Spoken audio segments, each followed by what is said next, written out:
aytilmoqda. Achinarlisi, u 9 oylik homilador bo'lgan.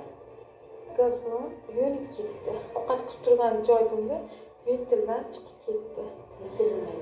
Plita bilan gaz ballon o'rtasidagi ishlarida tezda qo'shnilarim bu yerga kelishdi. 9 oylik farzandimni dunyoga keltirdim.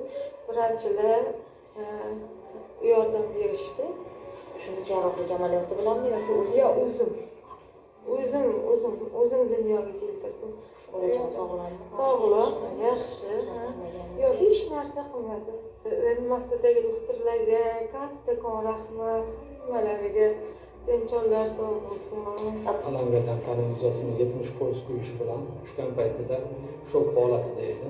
Unga qaramasdan yana 35 haftalik homiladorlik bo'lganligi sababli zudlik bilan ginekolog chaqirildi. Reanimatsion brigada bilan birgalikda tug'ruq qabul qilindi. Hozirda bolaning ahvoli yaxshi.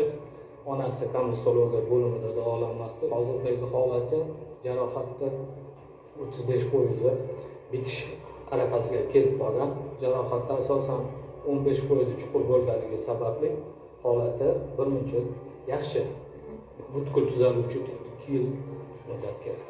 Qarayman, alanga paytida homilador bo'lganlar bolaga bu qanchalik ta'sir qilgan? Kelgandan 30 daqiqa ichida to'ldirib olindi. Shu sababli bolaga unchalik ta'sir qilmadi. Yaxshi, shifokorlarning yordami bilan. Bola demak butunlay sog'lom. Sog'lom.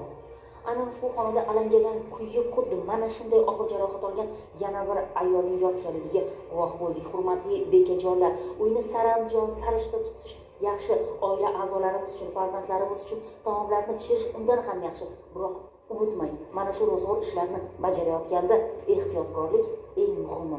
Zero bu sizni mana shunday og'ir falokatlardan asraydi.